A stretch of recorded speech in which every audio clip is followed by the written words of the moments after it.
We're back. We're back, and so is the Taliban. The Taliban's back. The Taliban is Taliback. We have some takes.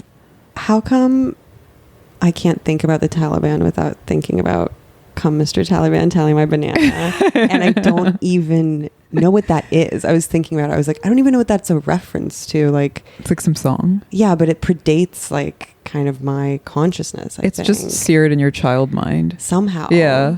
And I'm like, it's when every time I basically think about the Taliban, like at some point, Yeah. that refrain will enter my... I just think of Nassim Nicholas Taleb, who clearly uses the Nicholas. He keeps it in his name so that none of these American midwits confuse him for a Muslim. Oh, God forbid. Yeah. Because it's like incongruous, you know? Right. But anyway, yeah, they're back, and not a moment too soon, because we're right around the corner from the 20th anniversary of 9/11. Just a group of guys based in Hamburg who got together to topple white supremacy. Just some friends. They should maybe have a sitcom about them. I look like Muhammad Atta in my passport pic. Oh, who's Muhammad Atta? He's like one of the masterminds of the 9/11 hijackings. Okay, I can picture him. Just think of me in my very short mullet phase. Does he have a beard? No. A 5 o'clock shadow. I thought they all were supposed to. I read in an infographic on Instagram that the Taliban makes men grow beards. Oh no, he's not Taliban. He's just like a garden variety, like Salafi, or he's like Saudi, I think Atta was. Al Qaeda, right? Yeah. Off to a great start. Yeah. No, I read a lot of articles. Me too. And the Wikipedia for the Taliban, and I followed some Taliban guys on Twitter. Oh yeah. Like sliding into their DMs. He's single. Did you see Marianne Williamson tweeting at like the Dirtbag Left adjacent people like David Sirota and Brianna Joy Gray? Yeah, like, Matt Taibbi. Yeah. Weirdly. It's funny. I saw a funny tweet that Crystal was Ball, like, Jimmy Dore, Bree Joy, Sen Kiger, Kyle Kalinske, David Sirota, and Matt Taibbi. Everyone, please do what you can today. We need troops at the airport and C-130s to evacuate as many women as possible, or it's going to be a massacre. I was like, why would they massacre women? They're going to massacre male combatants and then take the women for themselves. I mean, they're going to massacre some women, but they might. I mean, they don't have a great track record. No, they do like to like put down women in football stadiums, but they're not going to genocide women because they need them to perpetuate their Islamic emirate. A massacre is a little hyperbolic, maybe, but she's very emotional. Yeah.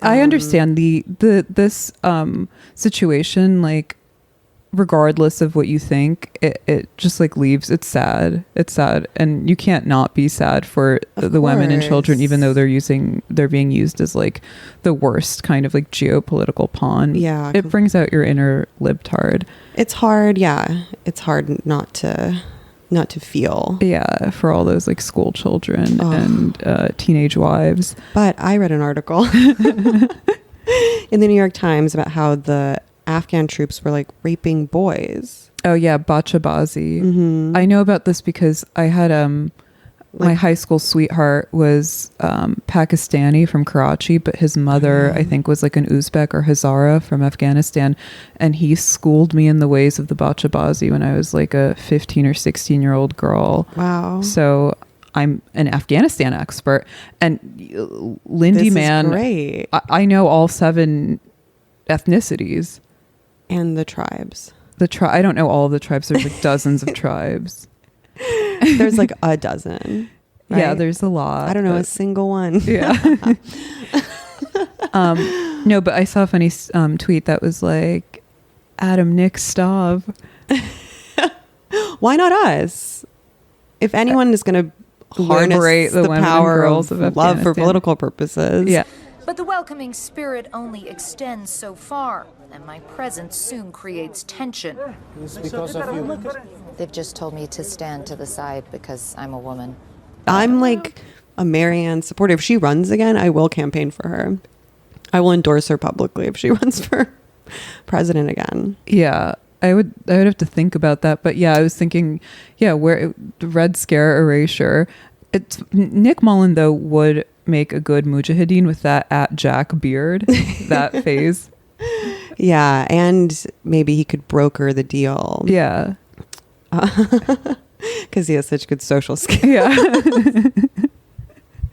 What else happened? Well, yeah, it was a relatively peaceful transfer of power. Yeah, it seems to me like not that much bloodshed. But I'd also like to say that I'm actually glad that Marianne tweeted that because I do feel like as podcasters, we are kind of like on the front lines in a way.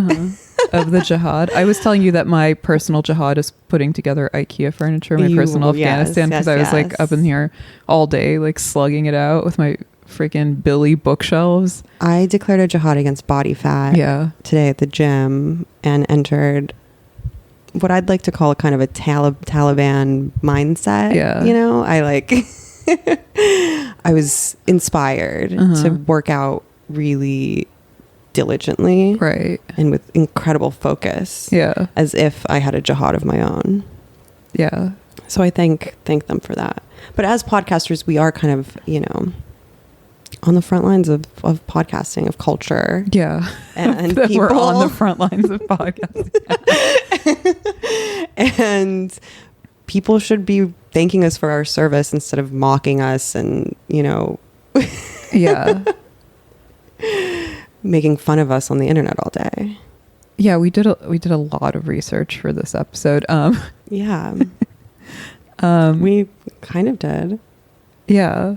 In my own way.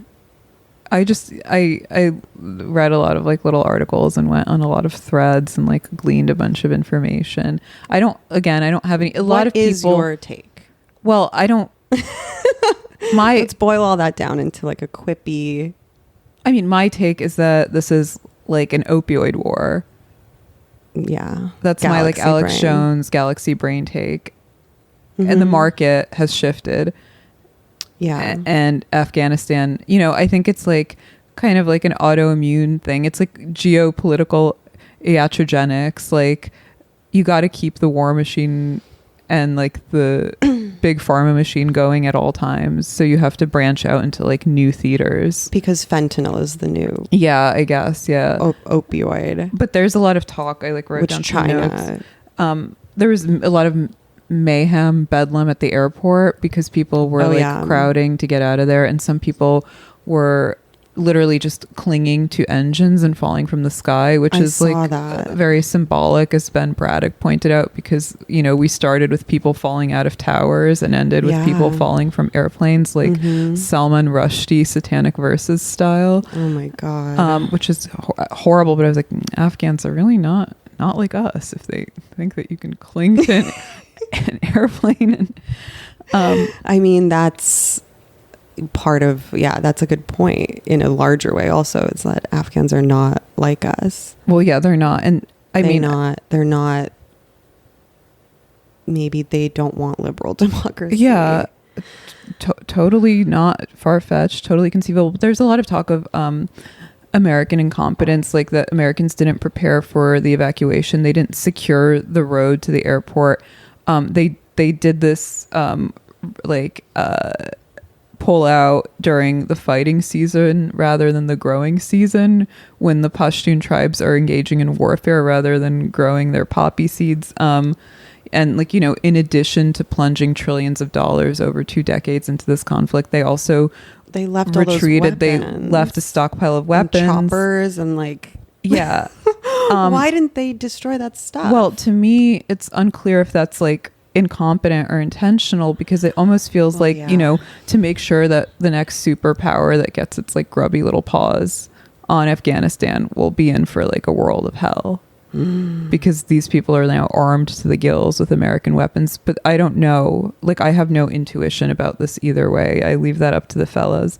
And I think they like certainly also, the Americans failed to anticipate the level of popular support that the Taliban has among average people. It's probably fairly high. I mean, and support, you know, maybe it's not even, it just, I think support just means something else. Yeah. You know?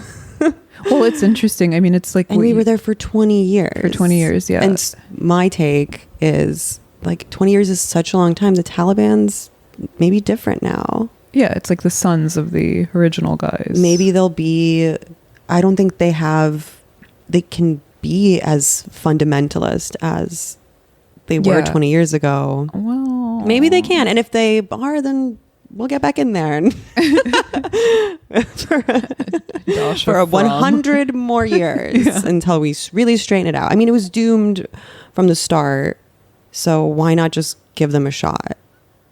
Yeah, I mean, they claim on their official Twitter and in their official statements that they will not seek retribution or punishment against anybody native or foreign who was cooperating with the United States, that people will be securely allowed to evacuate, that they don't seek to sow chaos or violence. And I was thinking, the other thing is like Biden in some sense is the perfect guy to orchestrate this thing because he's, functionally dead. Senile, yeah. So they can really kind of like bury any liability that anybody else had in this person who takes that L and is he's like totally MIA.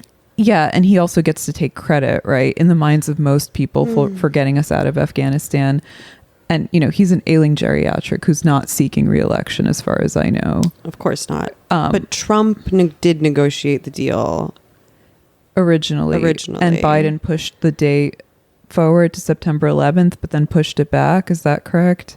I'm not 100% straight on that. I don't know. But yeah, and somebody said about Biden's conspicuous absence, I'm just quoting a buddy from one of my group chats, that it's, it's a strategy that if you're not visible during your regime's most embarrassing moment, it's much harder for the opposition party to pin it on you because dumb voters are dumb people who have no object permanence.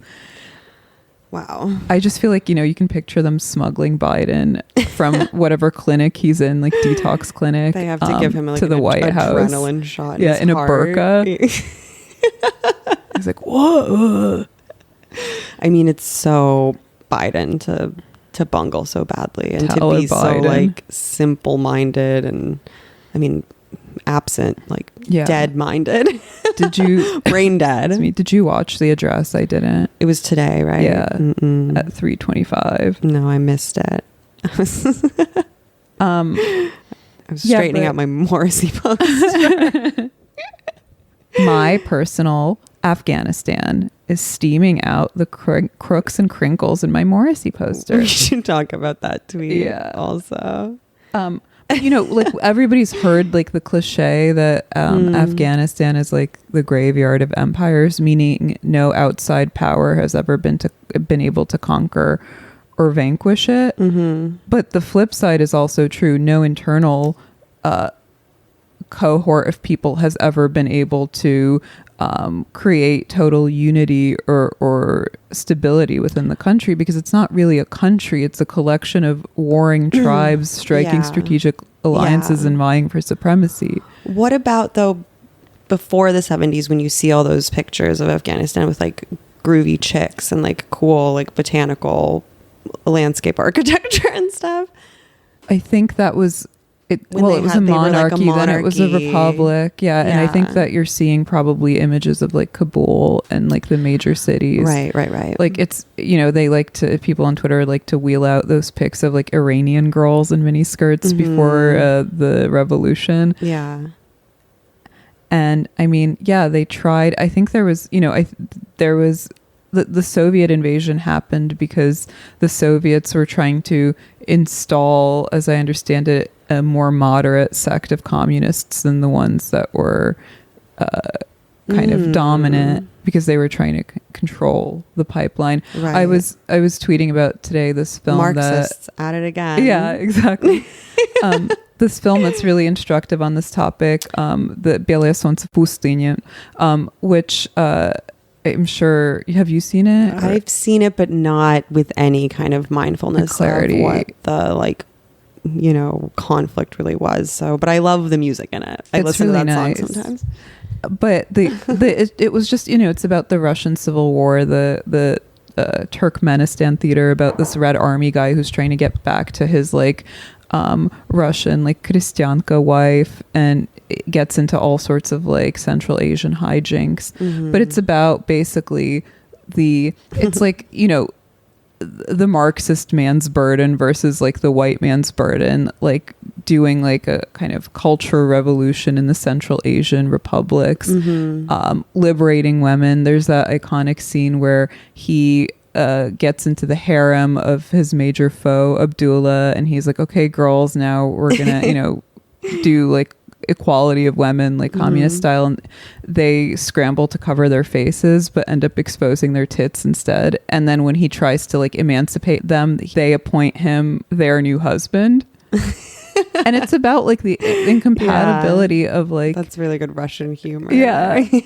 But it's like it's about the essential incompatibility of like they're a different, the Islamic religion and liberal democracy. They have a different mindset. They have a different consciousness than Westerners and Russians and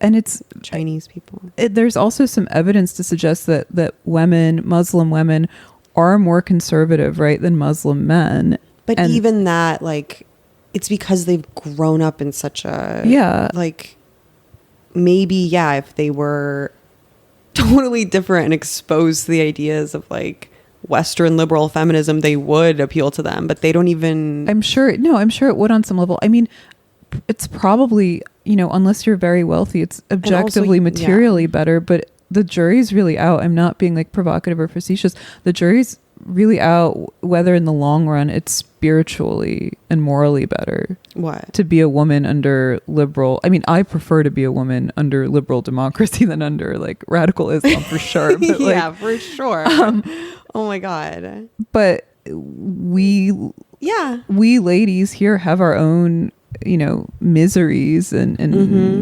malcontentment. And America has a ton of problems. Yeah. And we sunk a lot of money into Afghanistan. Yeah. For no fucking reason. For the Sacklers. Yeah. And like for the Sackler. Well, yeah, not for no reason. You're right. That's like a lot of people. The war was won by, you know, the people who wanted it to go the way they wanted it to go. Yeah. I mean, actually, yeah. A lot of people made a lot of fucking dirty money. Yeah. I mean. And they'll definitely be going to hell. I mean, totally. Yeah. And it's like, I saw Michael Moore tweeting today about how for the first time since the census was taken in 1970, the white population of America plummeted, and he was or it was lower. I don't know if it plummeted, but he was doing his like little libtard victory lap and saying how this is great. And to me, this is neither good nor bad, right? It's like just a fact. Yeah. But why is the white population declining in America? Well, partly because so many people are literally dying opioid overdose deaths. It's like really crazy. Like that's not anything to do a victory lap about. It's like sad no matter what this is all like a giant hedo-spiral movie. God. And that it's all like related. Yeah, well also I mean, I know there's like Adam Curtis backlash or whatever, but this is exactly the kind of shit he talks about. Yeah, it is. It is like an Adam Curtis thing. I mean, he made a movie about this. Bitter Lake, was it called? I think. But yeah, I mean, anybody who thinks of this war in terms of winners and losers doesn't get the nature of this conflict, because it's kind of an interminable, like endless war. Forever war. Yeah, and I like how forever war sounds like forever home. You know, like when you place a dog or a child in a permanent residence. Forever pod. I think for certain low and mid-ranking personnel, this kind of end was an epic failure, and we have to like recognize and appreciate that. Like for people who spent the bulk of their professional lives mired in this conflict. Neocons? Well, no, like people, like military people who are of like kind of like lower and mid-ranking tier people who like lost their lives or were injured or lost their loved ones, like that sort of thing. Well, what would a victory have been? You know, exactly. It's like they were doomed to sort of lose from the start. And that's the other thing that I think a lot of people are right about. Like this would have happened no matter when we pulled out. But we could have pulled out a little better. Joe Biden's pullout game is weak. We should have known that when he had Hunter. Mistake Hunter mistake Biden. Oh, but also, did you see that weird disclaimer? I'll read it because I screen capped it. Yeah. That was at the top of the Twitter Explore page a couple of days ago, or maybe a couple of weeks. I thought it was odd at the time. Overdose from exposure to fentanyl is extremely unlikely, according to fact checkers and toxicology experts. And I was like, that's a weird thing to put on the front page of Twitter. I'm not saying it's related to this, but no, I'm not saying. But it's not true about fentanyl. Yeah, I don't know where they're. Yeah. And well, so you were saying, and I'm agree. You're making a lot of sense. That for once, basically, it's no longer economically, politically advantageous to have the access to the poppy fields in Afghanistan. Yeah, because fentanyl, which is made in China, is now like the most common whatever opiate. Yeah, that's like the going theory. I mean, I don't know anything about this, and I could be totally wrong. Well, China wants revenge for the opium stuff. Yeah, the opium wars. Yeah. The original Stop Asian Hate. Well, and China's going to move in to Afghanistan, and they're going to acknowledge the Taliban as legitimate, as their legitimate rule, as will Russia probably. Is my understanding, which is major. Well, I mean, they are the legitimate rule. I think like that's the other thing like to keep in mind. I saw a lot of takes that were like the Taliban are based and sick and awesome and great and whatever. And then I saw a lot of takes that were like, oh my God, the women and girls, they're immoral, medieval, hidebound monsters. And it's like, well, you know, the truth is somewhere in the middle. They're not really based. They're probably not as horrific as white liberals imagine them to be, because they imagine everything to be like completely like morally and like existentially intolerable. But Handmaid's Tale. Yeah, exactly. But there's probably, you know, different dynamics in different parts of the country. But right. Well, yeah, liberals are hysterical. That's their like main mode. Yeah, but like also nowadays we do have to acknowledge that the Taliban is a more legitimate ruling government in Afghanistan than the United States. Yeah, like just technically speaking. Absolutely. Yeah, without making any kind of moral value judgment as to good or bad. Even so, I think it's impossible. I don't know what kind of cognitive, like levels of cognitive dissonance you have to be on to imagine America as like a good guy. Yeah, like an overall good. Like in this scenario, they're definitely the bad guys. Yeah, and I think you can really again feel for the women and girls of the Taliban of Afghanistan. Well, I guess they are the women and girls of the Taliban, without while also acknowledging what a shameless and cynical ploy it is on behalf of like democratic lawmakers to wring their hands and be like, but the women and the girls, we have to airlift them. Nancy Pelosi. Yeah, Nancy Pelosi, that old bitch. Worst. I propose a trade. A fucking lizard bitch. We take the women and girls of Afghanistan. And give them Nancy Pelosi. Give them Nancy Pelosi, AOC, Jen Psaki. I want those harpies out of my country. Jen Psaki's on vacation too. Yeah. Everyone's really just tuning out, huh? Yeah, everyone's exhausted. I mean, people will forget, that's the thing. Forget about what? About Afghanistan. Yeah, totally. They're just gonna lay low, and then we're just gonna stop talking about it. I have to say, this is a nice break from COVID discourse. Yeah.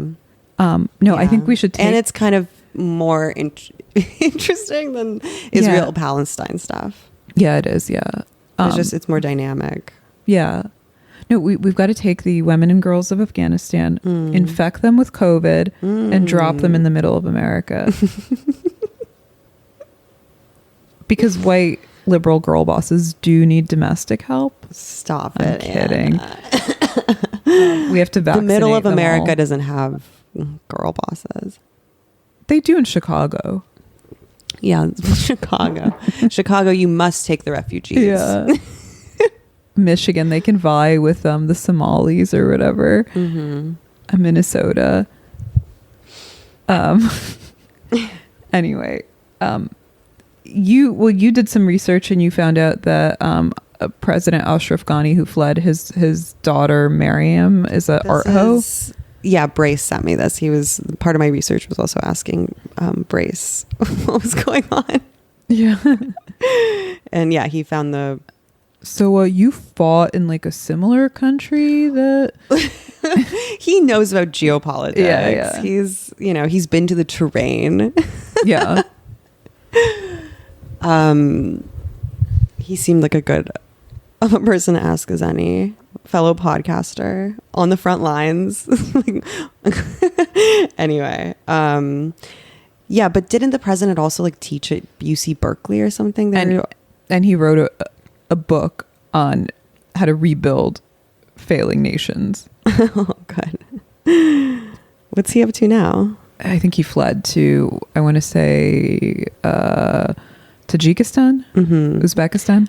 I have his a statement he made. Dear countrymen, it's long. Today I came across a hard choice. I should stand to face the armed Taliban who wanted to enter the palace or leave the dear country that I dedicated my life to protecting the past 20 years. If there were still countless countrymen martyred and they would face the destruction of Kabul, the result would have been a big human disaster in this 6 million city. The Taliban have made it to remove me. They are here to attack all Kabul and the people of Kabul in order to avoid the bleeding flood. So Middle Eastern. I know, they're so dramatic. Then he talks about how they didn't win the legitimacy of hearts. Never in history has dry power given legitimacy to anyone and won't give it to them. They are now facing a new historical test. Either they will protect the name and honor of Afghanistan or they will prioritize other places and networks.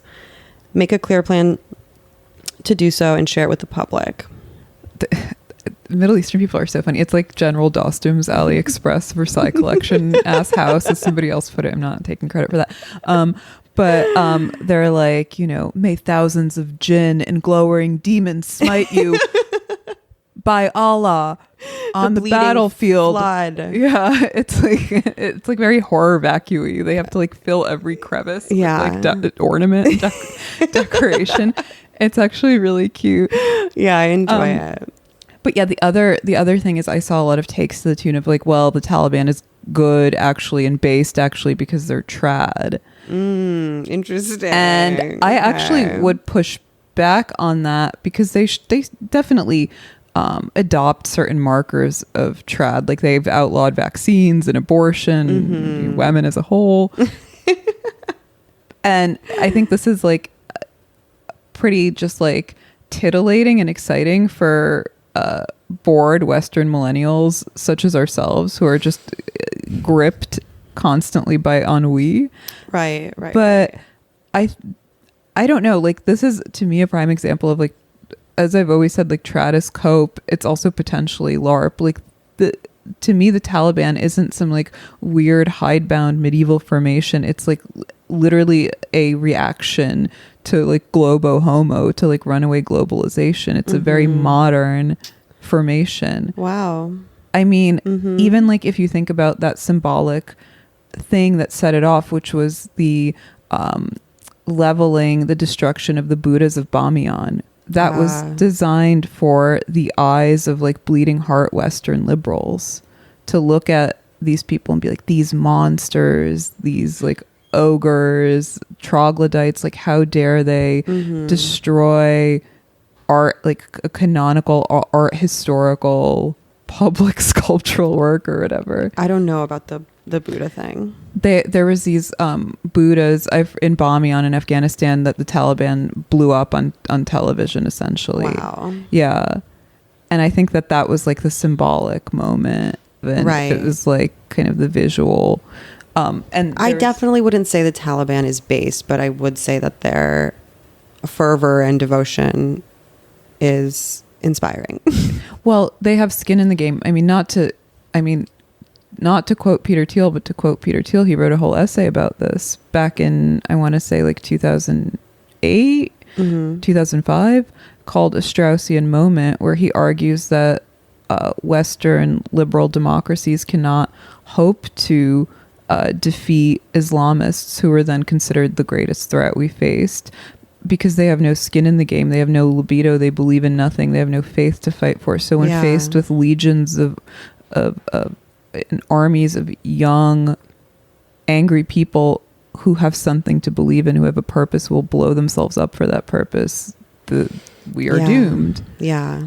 And his thesis, which I thought was very well taken, very smart, was that in finding kind of a viable way to like a vitalist way to attack the enemy, you become the enemy, which is a non-starter for kind of liberal society. Mm-hmm. You have to be as zealous and violent as them, right? We just never will be. Yeah. And I think this was like the thesis of submission too. Mm-hmm. Well, we're a society in decline. Yeah. Culturally and infrastructurally and psychologically. Yeah, and a lot of people are pointing to this episode as like a perfect symbol of that. A lot of people are pointing to this episode of the podcast as a perfect podcast episode.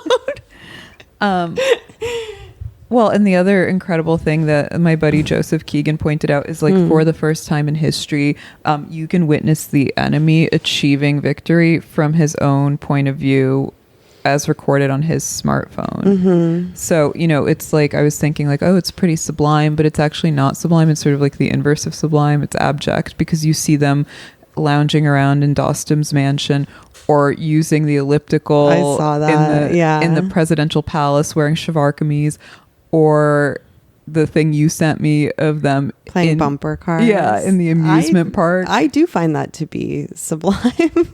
It's like bizarre. I mean, it is like an Adam Curtis film. I even found it sublime when the insurrectionists were like milling about, like doing nothing. Yeah. I just think that vitality is so hard to come by these days, Well, they look good. They look aesthetics. Yeah. Aesthetics matter. Yeah. Like blowing Kanye up those West Buddhas sounds really like Kanye should do something like that. I mean, hey Eli, who was the composer who said that 9/11 was a work of art and got kind of Stockhausen? I mean, blowing up the Buddhas was a work of art that kind of triumphed over the original work of art. Yeah. Yeah. Huh? No, I went away. He like shattered those ceramic vases. Oh. Like, Ancient Chinese vases. Yeah. I'm not, by the way, I'm not endorsing what they did in Bamyan. I'm not saying it was a good thing, but it is in a way like a literal work of performance art. Yeah. Right? Like, yeah. It's much better than what's his face. Well, if you shouldn't talk about art in moral terms, Right. I went by the 9/11 memorial yesterday. The Oculus. Did you do any shopping? No, I was like walking over to Maddie's to watch the White Lotus finale, and I was like, you should stop by because all the Afghanistan stuff, and it was just on my mind, and I was like, I'm gonna stop by and pay my respects. And it was chained off, it was all roped off, so you couldn't like get close enough to like peer into the void or whatever, and so it really wasn't. Why not? Because you couldn't like pass this chain. Past the point, yeah. Is it usually chained off? I think Maddie said it was arbitrary because it's technically a museum, and sometimes they have like free days. I've definitely been there, and I don't know, who knows. It's not always chained off, but it was that night, and I was sad. Yeah, bummer. It's one of my favorite memorials for sure. Yeah, it's like really incredible. Weird, yeah.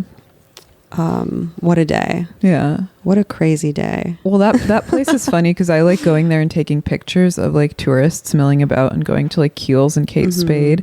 And it's really interesting because they, basically turned it into like a memorial, like a mausoleum for commerce, because it's like the Oculus. It's just mall. Like shop. It's like a literal mall. Yeah. Is it the only mall in New York City? There's the Manhattan Mall in like on 34th. That's a real dump. Soho's kind of the mall. An open air mall, yeah. Anyway, let's see what else I got on the Afghan takes.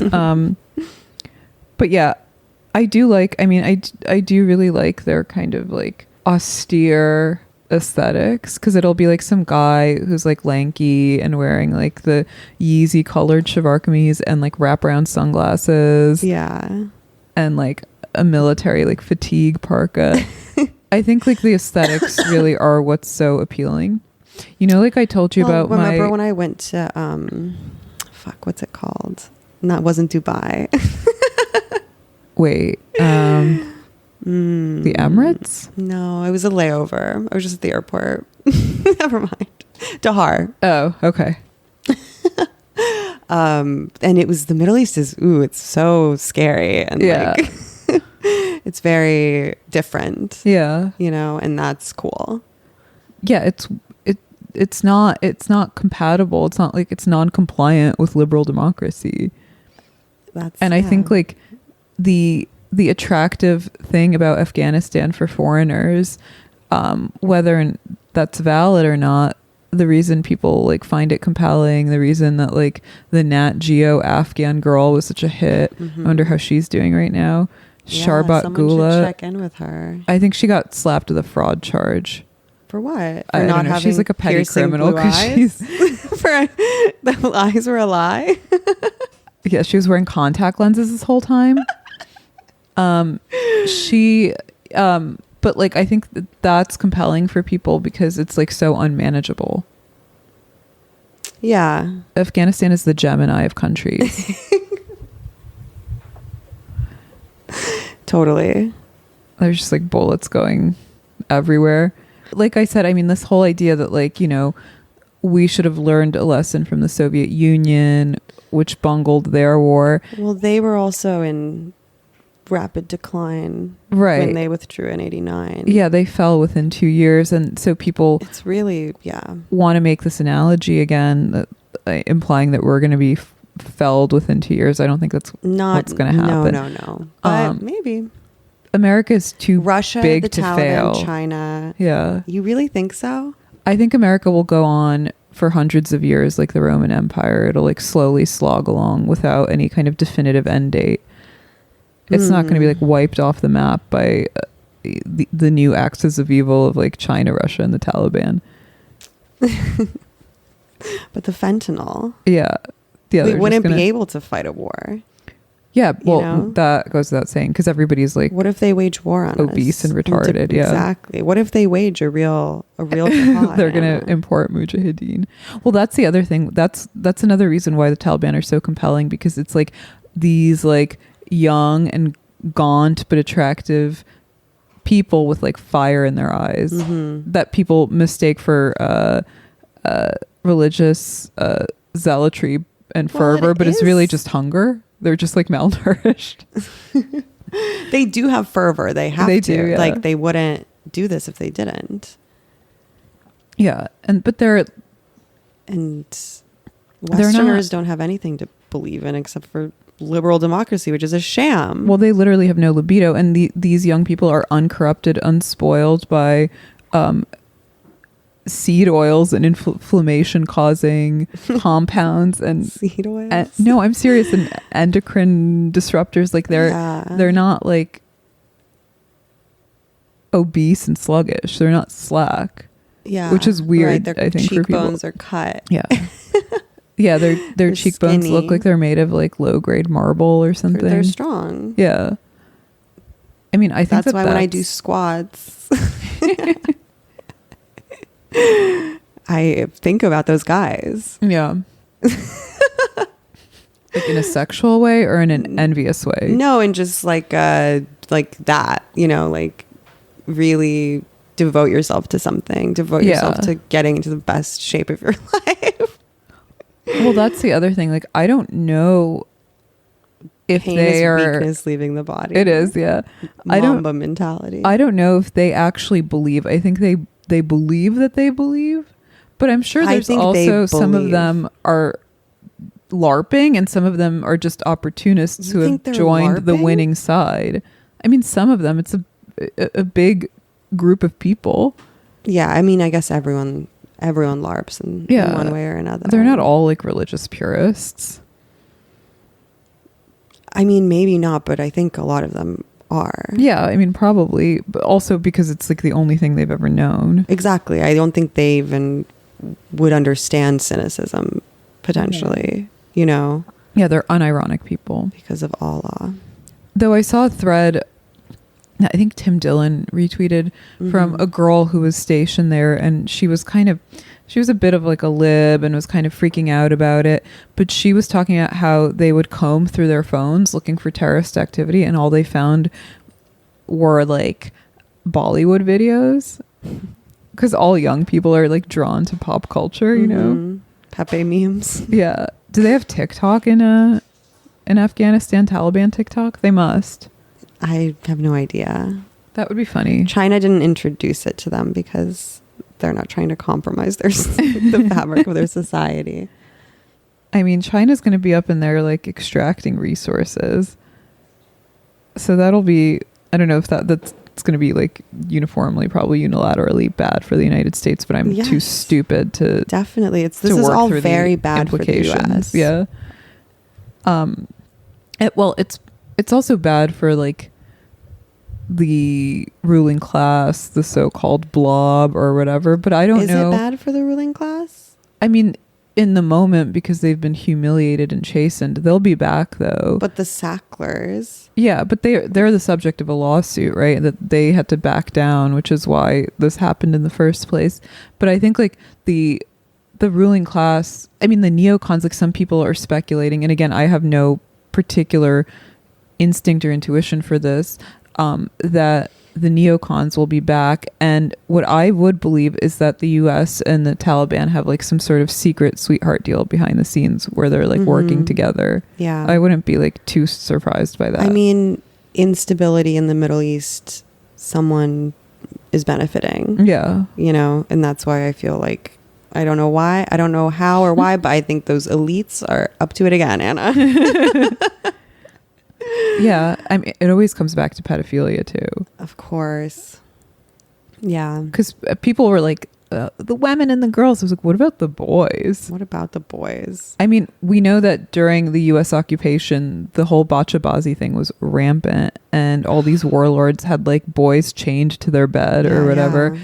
But as if that's going to also change under the Taliban. I think they nominally banned bachabazi the first time around. They did. But it's not like that's actually going to ban it. Yeah. I think the Taliban obviously is brutal, but maybe not as brutal as they were 20 years ago.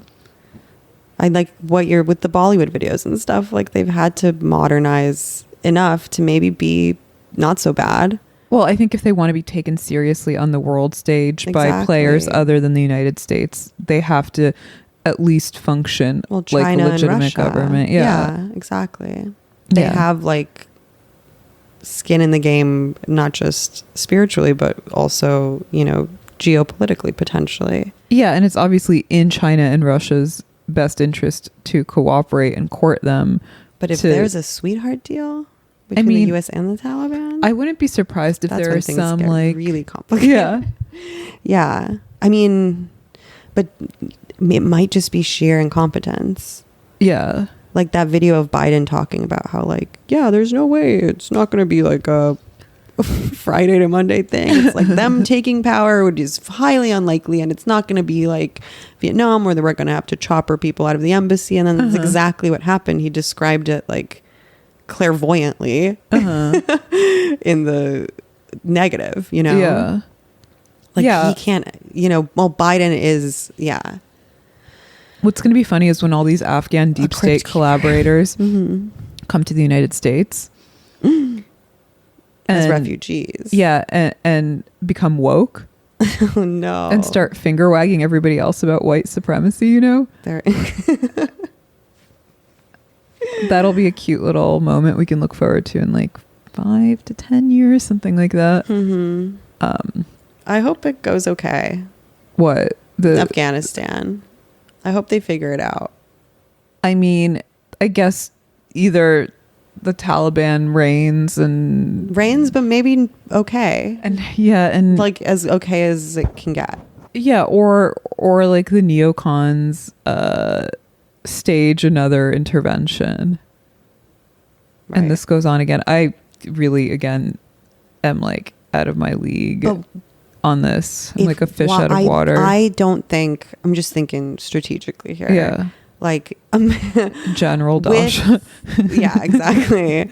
With Russia and China basically legitimizing Taliban rule, wouldn't a reoccupation get, I feel like we would lose if Russia and China got involved. Yeah.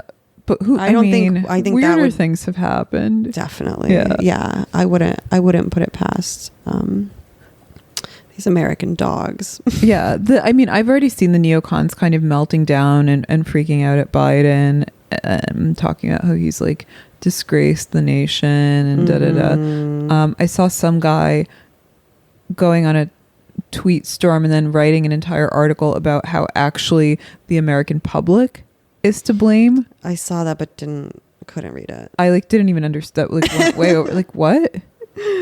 Because we wanted to withdraw from Afghanistan? Yeah. Okay, man. Yeah. Damn. We're to blame for the war and the subsequent loss and whatever. Well, if you want to play the blame game, let's get Britain on the phone. Did you see that guy, that young British guy? He's like a 21-year-old uni student who's stuck in Afghanistan, living it up. I did see that. I do want to talk about this tweet. Oh, what's the tweet? From some girl. You referenced it earlier.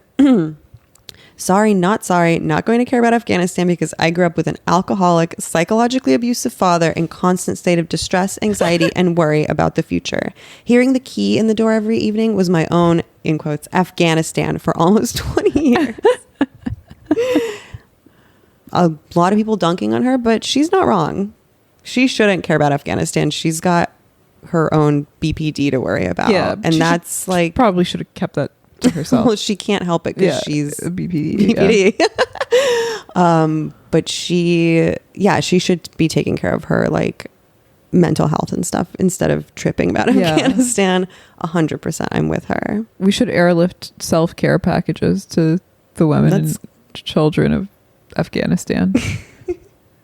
Just a White Lotus terry cloth robe, masks, an exfoliating mask, a candle. Just bops them on the head. So it's parachuting down. Oy vey. You saw that I have some more military strategy. Mm-hmm. You ready? Yes. So I read in the Daily Mail that one of the Taliban leaders was in Guantanamo Bay for 8 years. Okay. He was one of those guys in the castle or whatever, holding court. And they didn't even give his name. Otherwise I would definitely remember it and say it. But they just referred to him as a Taliban leader. And my thinking was why did they let that guy out of Guantanamo Bay? Yeah. And what's the point of having a clandestine torture prison if you're going to let people out? Yeah. So they can organize militia armies. Yeah, you have to commit. If you get them in there, they can't leave. It's what happens. I would have done a lot of things differently. Yeah. You'd have kept them in the Dick cage. Cheney. Yeah. I don't know. I wouldn't have gone over there in the first place. Yeah. I definitely wouldn't. Maybe it was a prisoner exchange or something, but even so, isn't that the whole point of Guantanamo? Is it's don't ask questions. Yeah, and they have a bunch of double-digit IQ Uyghurs in there who have nothing to do with anything. Exactly. We're selling kebabs out of a stall. Guys? Yeah. China should just turn all of Afghanistan into a Uyghur concentration camp. No, Anna. Since there are certain tribes in Afghanistan who are not ethnically dissimilar from the Uyghurs. How do they tell each other apart? I'm sure tribes. I think they do it very easily through appearance and language cues. But for us, it's a little bit harder. You think they're that different? They're all in that little country? What's up? You think they're all that different? There's a lot of different ones. There's a lot of Uzbek, Tajik, Persian tribes. There's some Scythian admixture. They're descendants of Alexander the Great. That's why they look so good. That's why there's a lot of blonde, green-eyed ones with that even tan skin. Yeah. It sounds fun to live in tribal. A war zone, yeah. Not a war zone, but A tribal shithole. in a tribal way, maybe. I mean, tell me about it. I'm from Karbach. That place is full of far less attractive people, but who are also brave and resilient fighters. And the landscape is similarly like ugly and unappealing. It's a lot of like gray rock and dusty land. Those are good virtues. Yeah. Yeah. As Larry Gagosian said, my people eat stones. Very cool. Yeah. How do you think we stay so skinny? Probably should have watched the Biden Address, yeah. I might watch it now because now I'm like Afghan pilled and I've gone down that rabbit hole. How long do you think you're going to be Afghan pilled? I don't know, for a couple more days. I was like nutrition pilled before that. I'm like really autistically When did you spiraling. find out about the seed oils? I mean, like years ago, but I'm reading this book, Deep Nutrition by Catherine Shanahan, which is equal parts LOL and OMG. It's sort of like a lot of like infographics and side-by-side pictures of like Paris and Nikki Hilton to like test her thesis that the second sibling is uglier than the first because they're more malnourished, which sounds like a bunch of like bunk. That can't be It's true. retarded. But What? there's also a lot of good nutritional information that's pretty well documented Like what? and non-controversial. Well, like endocrine disruptors fuck with your hormones, make it harder to lose weight, which like people today are not only fatter, but it's harder for them to lose weight. Or seed oils, for example, cause chronic inflammation. So basically, some endocrine disturbances make you skinnier. yeah, like hypothyroid. Yeah. But like the seed oil thing is crucial because basically anything from like a heart attack to cancer can be pinned to vegetable oils, essentially. Oh my God. And there's a long-term, like in the 90s, there was a big war on fat and everybody had skim milk. Yeah. And avoided like eating butter. Right. And the margarine lobby intervened. And basically her conceit is very simple, that sugar and vegetable oil is to blame for the obesity epidemic in America. I think it's pretty like that seems pretty non-controversial. clear-cut. Yeah, definitely. And that the way that you maintain, not only lose weight and stay thin, but maintain like a more attractive body composition is by eating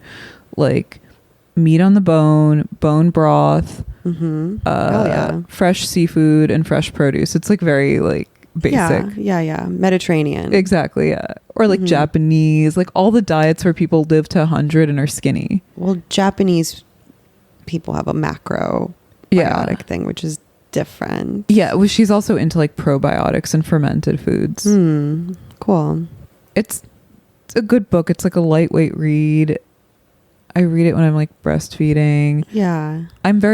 You're learning. Yeah, I'm very like committed to like living a healthy and nutritious life now because I'm no longer merely responsible for myself, and everything I ingest, he ingests now. So I feel like very like... Yeah, I read this macrobiotic cookbook once that Madonna's personal chef wrote, this really sweet Japanese lady. Yeah. And in the intro, she talked about how when she got pregnant, or maybe was trying to get pregnant, but she thought of her like uterus and like the fluid therein as kind of like an ocean, and like it's wanting the baby to be like have like the cleanest, nicest like fluids and be, well, that's what it is for sure. Yeah, no, it's horrible. I mean, like I'm a hardcore sugar and alcohol addict, like my father, who was a diabetic. I've been pre-diabetic pretty much all my life until I started exercising. Yeah. And pre-diabetes in women, by the way, also leads to like PCOS, like ovarian cysts, high T, menstrual irregularities. For some reason, I've never ever had menstrual irregularities. I've had my period or every month on the same day since I was like 10 years old, which is like weird, knock on wood, but like literally just like sugar addiction is a bitch. It's so hard to like not eat sugar. I don't like sugar. I know a lot of people don't, and I envy them. But I have a disrupted endocrine system because of Chernobyl. Yeah, I think it's not a so. nutrition thing, but yeah, I could definitely be healthier. Though I went to the doctor today for the first time in years because I finally qualified for that SAG health insurance. And he was like, you seem great. I mean, you honestly like just like look healthy to me. Yeah. Like I feel like you can certain things don't like, you know, like your tooth quality, your nail beds, like that kind of stuff, like in people, like whether you have good hair or not. Like I've never had good hair because I'm like nutritionally deficient in some ways. So probably also going back to the Soviet Union and my mom's shitty nutrition. What are you eating nowadays? Just like what she prescribes, like lots of like sauerkraut and kimchi type foods. Nice. Bone broths. Beans Sometimes, like vegetables, like fresh seafood, that kind of thing. Nice. Yeah. Sounds good. It's not bad. And I think it helps also with like mood disorders too. Probably. Like a lot of people are like literally dysthymic, depressive because they have shitty diets. What does she think about fasting? I think she's into it. Like It's intermittent fasting. Yeah. Yeah, I mean, you basically like can... Lindy style fasting. It is, yeah. I mean, you basically can stop eating at 7 and start again at noon or something. Yeah. It's normal. like a decent way of going about it. What does she think about not eating all day and then getting drunk and eating Taco Bell really late at night? Probably not good, but I do it all the time. I eat Taco Bell. I didn't eat Taco Bell last night, but I've been eating a lot of What do you get at Taco Bell? I get nachos Bel Grande with a cheesy gordita crunch. Yeah. And then sometimes like an extra hard taco, but I usually don't. Nice. I eat like half of everything. Do you get like a fountain drink? Well, it's late at night, yeah, and they don't have the only uncaffeinated drink they have is Sierra Mist. Oh. And I don't really like Sierra Mist. Do you fuck with the cantina? I would, but there's not one close enough to me. But I for sure would. I love Taco Bell. It tastes like it tastes dog sweaty. Food. I like it. It tastes like the sweat of Mexican day laborers. I like Mountain Dew Baja Blast, but I don't want to drink it at like midnight when I'm doing my nightly Taco Bell ritual. Yeah.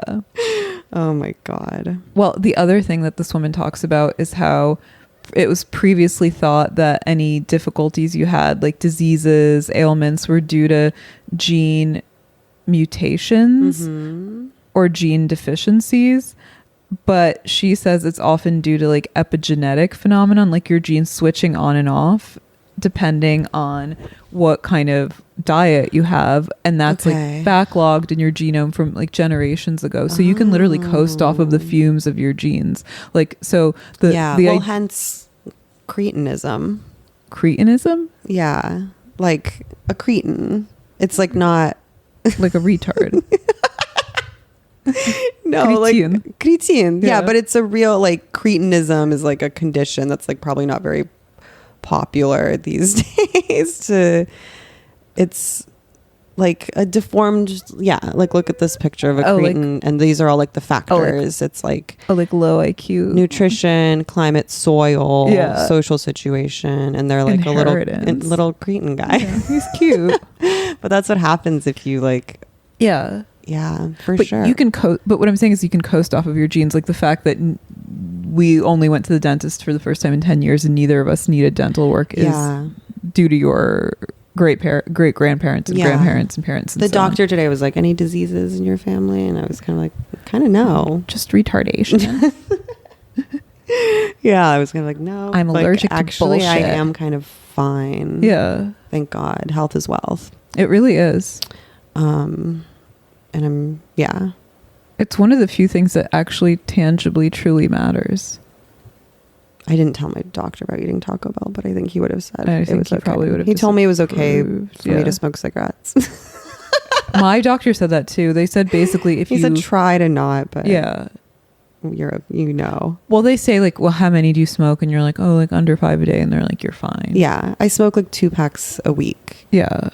That's not. So I thought you were going to say 2 packs a day. No, like a week. Because I got these Galois, which I'm so sick of in fucking Berlin. They're harsh. And I got 2 cartons. They're harsh, but I keep smoking them because I like have so many and I'm realizing how long it's taking me to get through them. And I'm like, that's probably good. Yeah. You should sell some. It's all right. Beneath you to DM me if you want a pack of Galois on the low.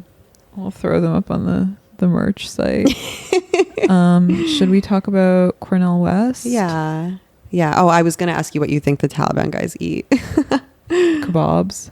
They probably like slaughter a goat and bury They're it eating into lots the of ground. meat on the bone and stuff for sure. Yeah. They probably eat McDonald's. Taliban mindset. I mean, they literally are like Bronze Age mindset because they're like literally the descendants of like Bronze Age people. They are. True. Way more than any of these like Twitter guys are. Yeah. You know? Like functionally gay bodybuilders. Functionally. But yeah, let's talk about this interview with Cornel West that I read because your sister posted it. He's right about everything as usual. My sister's like functionally black. She really likes like that black preacher tradition. It speaks to her. I think it speaks to everyone. Anyone with a heart. Yeah. You know? Also, black guys love her because she's like Your thick and has sis. short hair. That's cool. Yeah, it's cool. Not my demo. Yeah. But that's okay. Yeah, it's fine. They're different strokes for different It's folks. fine. Okay. Shallow cervix. So.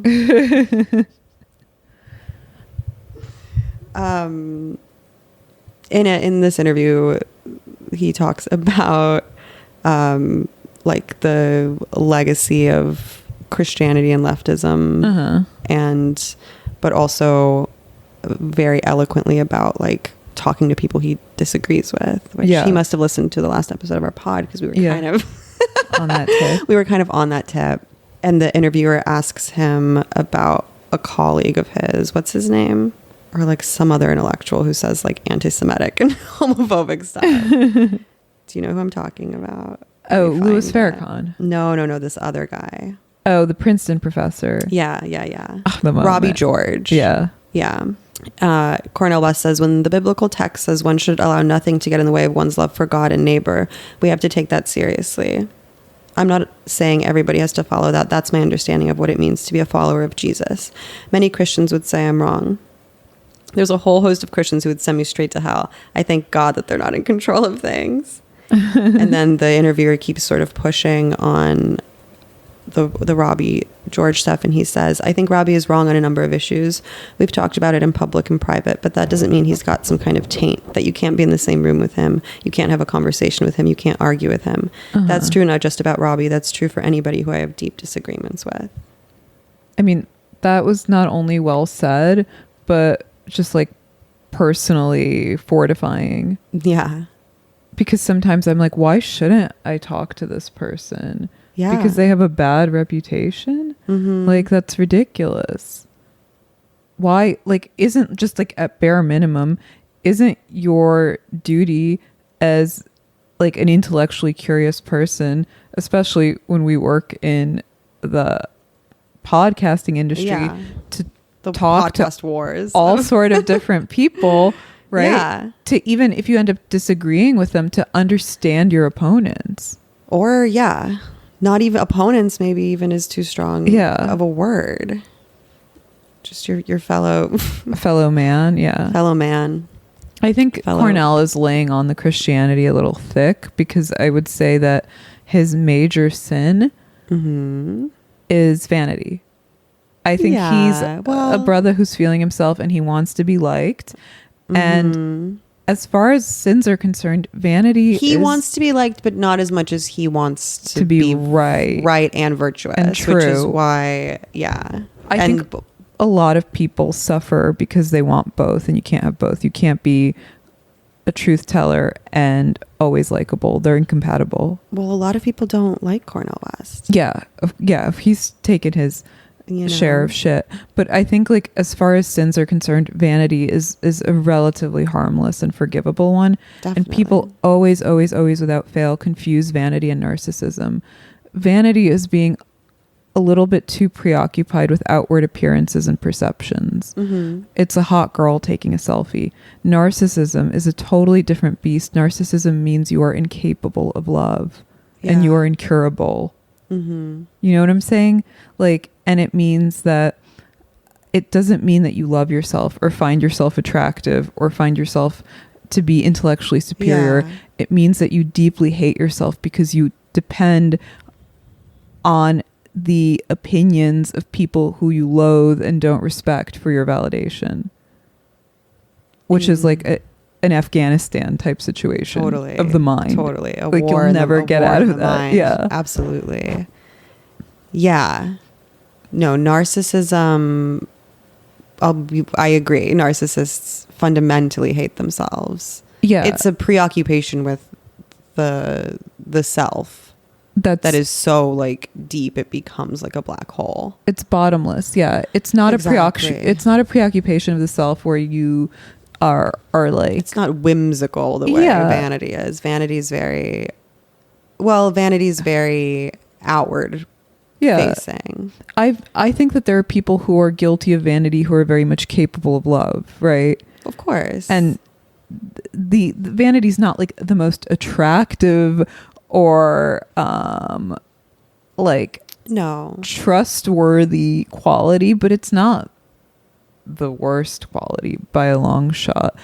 Narcissism, I think, I mean, in its extremes, all sins lead, maybe even, you could say that an extreme form of vanity could be narcissistic. Corrosive, yeah. Yeah, when it excludes all other sins are interaction. Yeah. Well, and the other thing is narcissism, much like liberalism, is one of those things that also exists on a spectrum, and we're all narcissists to some degree. Yeah. Some more than others, and some so much so that they are totally like functionally existentially incapable of love.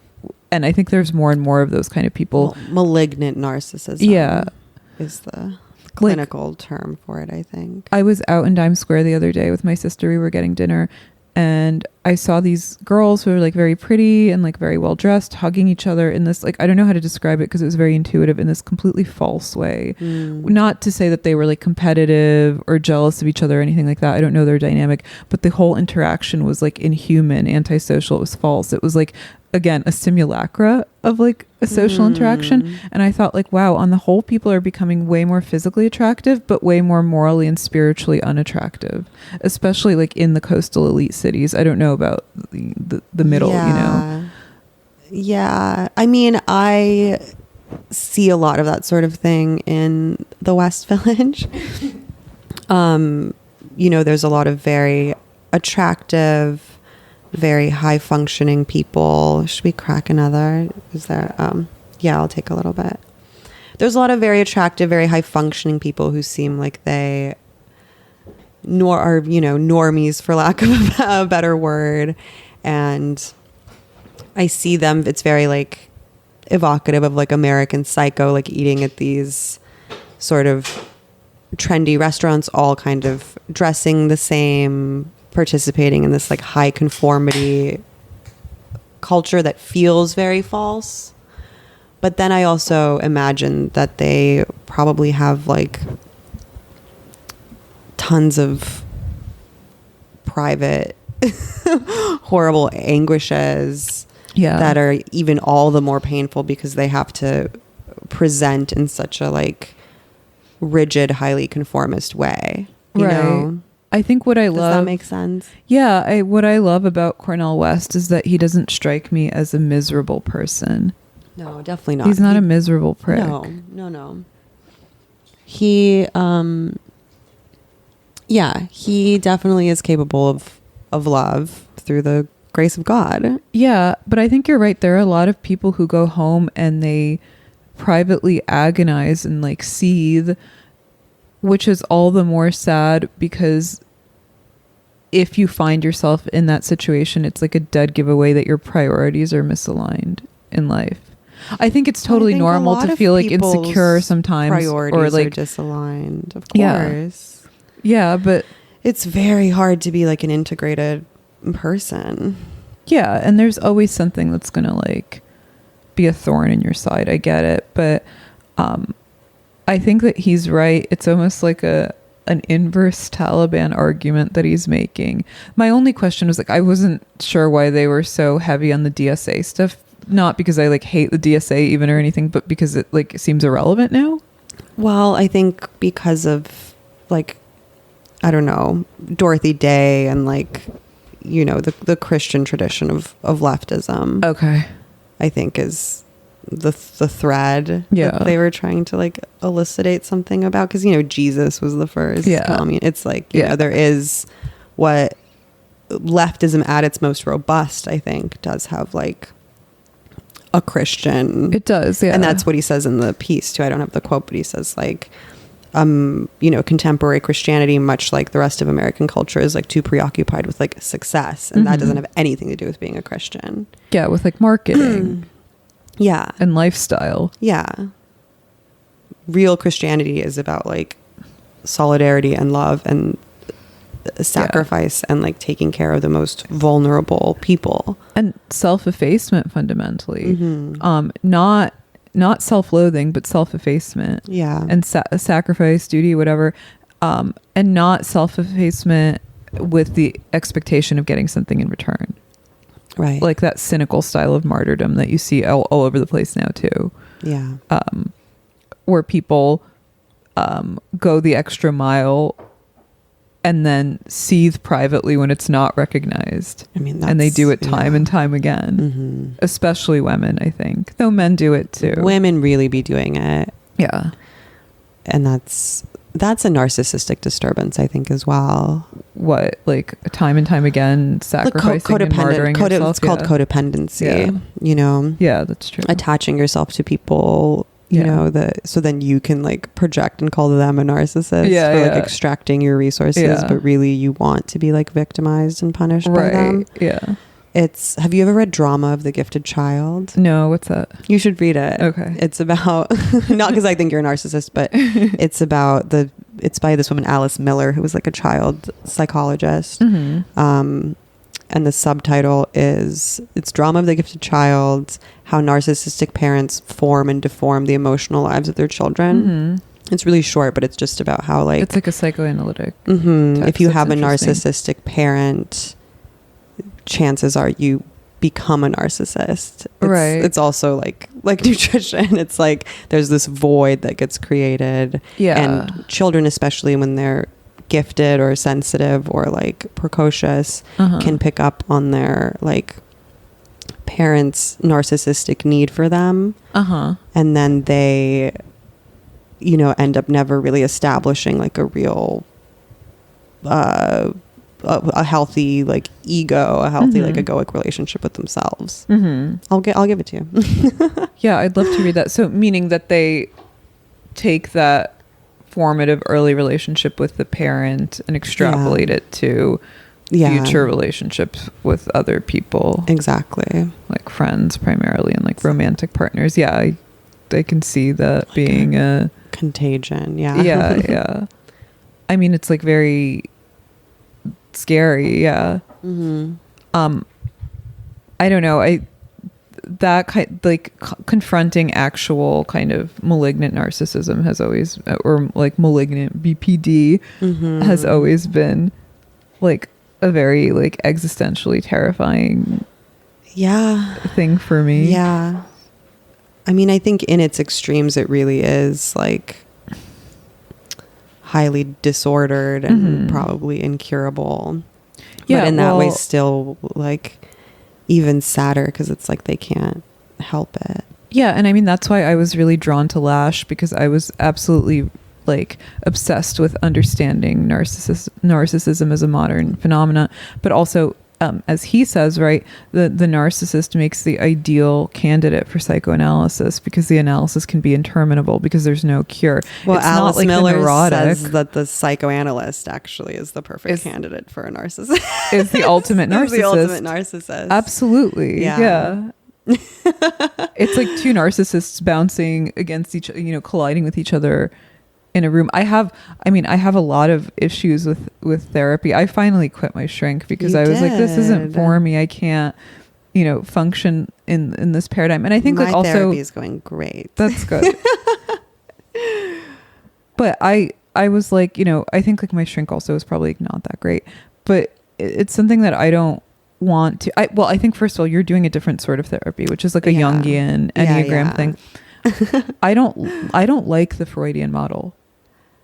Yeah. I don't love it. I think that there's something perverted. Also, like therapy is the Afghanistan of the mind, because it makes you, you know, again, like you slog especially through this hostile terrain where there are like warring tribes all in your head. And but you have to. Yeah. On a certain level. Yeah. You have to like look inward. Yes, and every tribe wears your face. Confront those things if you want to make like progress as a human being. But I agree.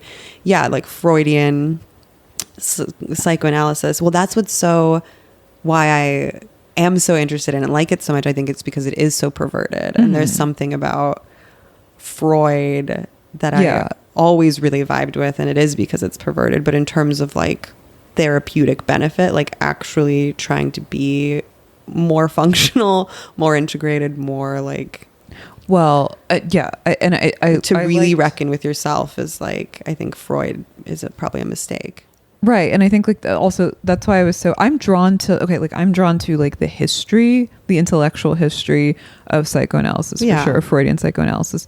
That's also why I love that Janet Malcolm book, Psychoanalysis, The Impossible Profession, which is a very damning and condemning book. It's not a positive book by any means. Well, that's why I like Lacan, not to be super annoying. No. But it's because of his like return to Freud and like the chaotic, like incomprehensible thing he does with it. That's where I think it gets like really interesting. Yeah. But yeah, as a medical practice, I definitely have no faith in it. Yeah, I mean, I think it's borderline, like in certain cases, irresponsible, if not criminal.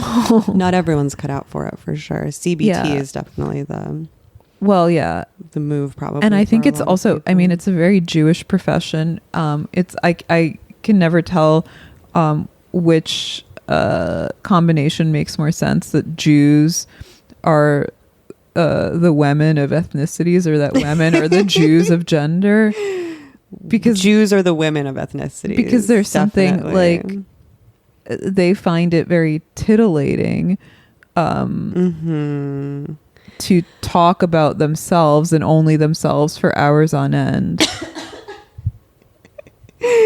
There is something archetypal about it with Jews and psychoanalysis, to borrow a Jungian term, like, for sure. And I actually, you know, I'll view it rather charitably and say it's not just like bottomless narcissism. It is like a somewhat pure and innocent need to understand and categorize. Yeah, Jews are very discursive. The verbal. Torah is all about, they're very verbal. The Torah is all about like discussion and hashing stuff out, and men talking and talking and talking. Yeah. And so in that just way, talking your ear off. just talking and talking. So it makes sense that that talk therapy would be like kind of their domain. And it's unfortunate that Jung is kind of maligned as this like hippie kind of woo-woo, like new agey school of thought, because I think it really is just as legitimate. It's just that Jews are very good at like creating, at being industrious and legitimizing themselves, and just like dominating and controlling entire industries. The media, what's that? Psychotherapy. I mean that as a compliment. Yeah. You know, that's what I like about them. That's why I like working in the entertainment industry, you know, because I really feel a kinship with the Jewish people, but I'm just talking descriptively. Like that's what it is. Yeah, but not enough of a kinship. Please, I love working in the entertainment. Please, I'm just, please, I would never do an anti-Semitism. But yeah, there's just something perverted and pathological about constantly revisiting your past traumas. And it's very unclear. It's an open question. The jury's out whether it's more traumatic to experience the original trauma or to re-traumatize yourself by constantly retreading that ground. Well, as Freud would say, traumas demand to be repeated. So I think even if the idea is that if you are able to sort of look at the traumas head on, confront them, that you will be less doomed to repeat them because you'll gain awareness of them and be able to break patterns that you might find yourself like stuck in. Right. But yeah, I think like sometimes enough is enough, and you really have to, I don't know, you have to go into Freudian analysis, I think, very deliberately. Yes. It's not something to just wade into like casually. Yeah. I think you have to really kind of have some notion of what it is you want to address. You have to be a real Taliban about it. Yeah, you have to have a Taliban mindset. And then Lacan sort of takes that to its logical conclusion with like really centering like desire. Yeah. And being like, for Lacan, like if a Nalisan like committed suicide, that could be a success, you know, because it would mean that they had like fulfilled some desire that they had come to analysis to. What like, if unpack. the analyst committed suicide? And that's a double success. If it's a murder sui, then it's a slam dunk. What if the analysee just waltzes in that office and opens fire and takes the receptionist too and a couple of other patients? As long as... Why not make it a BOGO? Yeah. Anyway, that was tangential. Yeah. It was a nice little detour. Yeah. I hope you guys enjoy that. Anyway, what else did Cornel West say? I mean, he drops a lot of like good buzzwords. He talks a little bit about the democratic realignment from the party of the working poor to the party of the professional managerial class, and how this went along with a decline in religiosity. And he says it's highly educated, right? But you can be miseducated just like you can be educated. And I would add to that over socialized, to quote my favorite transgender Uncle Ted Kaczynski. But the other thing that I really loved that he said was the point about, or he called Barack Obama a Rockefeller Republican in blackface. Obama is wearing blackface. Yeah. He's fake and gay. We agree with Cornel West. Yeah. And Barack Obama is fake and gay. Yeah. I mean, he was wrong about some things. I feel like it's laughable, like that in 2021, we're still pretending that like the Bernie wing of Democratic politics is the underdog. Like the thing that happened with Nina Turner, where a lot of people are pretending that she was out fundraised and outnumbered by the kind of centrist candidate. And in fact, I think she had way more money, you know, like that kind of stuff. So he is kind of a libtard in that way, but all great boomers go the way of the libtard. You have to. We're all going to become, I mean, we all are libtards. Yeah.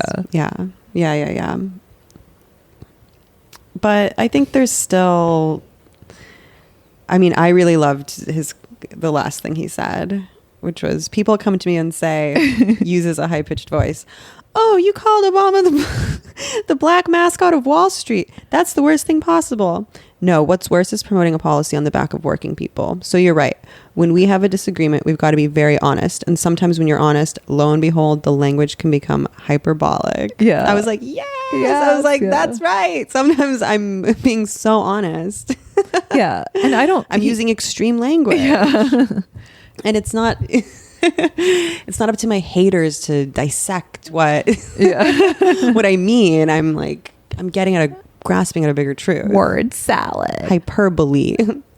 And what was it he said, that spiritual gangster comment? Oh yeah, I love that he calls people gangsters in like a negative, in a pejorative way. It's so, I wonder what he thinks of Tariq Nasheed. It's so charming.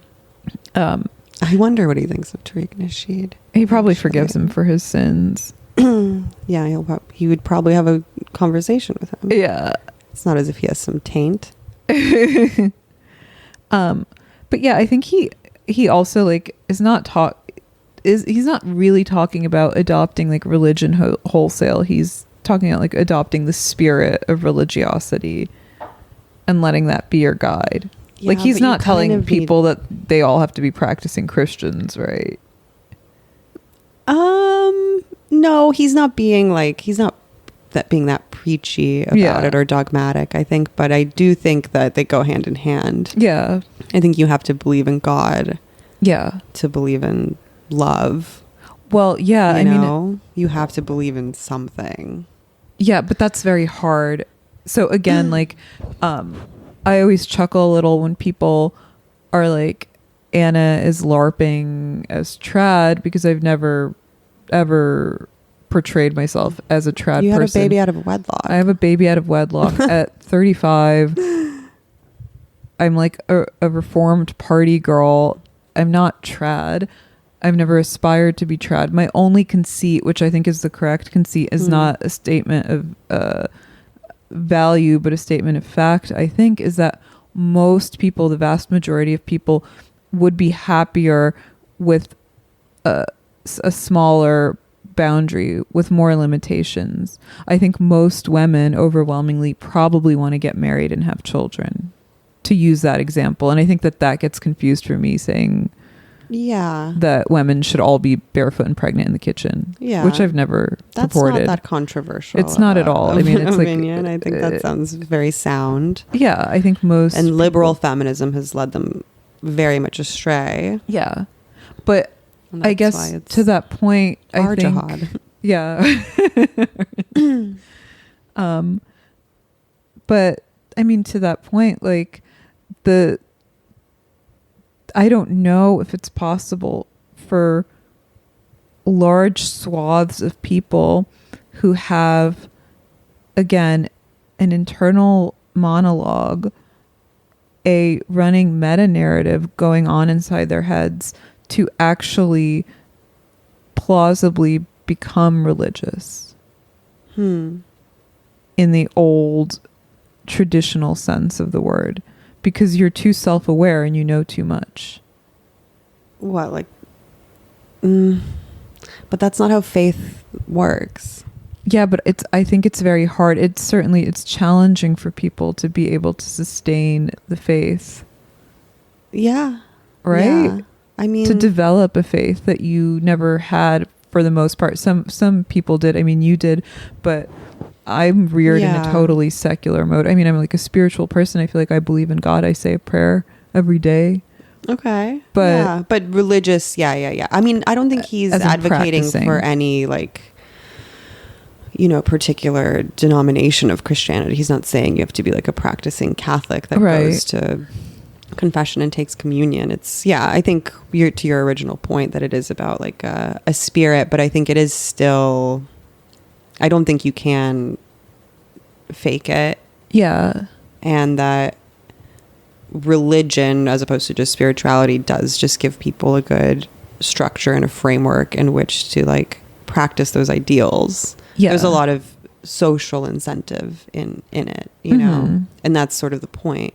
Yeah. Because it is about love. Yeah. So it's part of it is about like, I don't know, communing with fellow Christians. Mm-hmm. And I mean, my main, like, I guess, and reading the Gospels. I mean, that's that's really all of it. That's like the most Christian thing you can do. Like the religious texts. Yeah.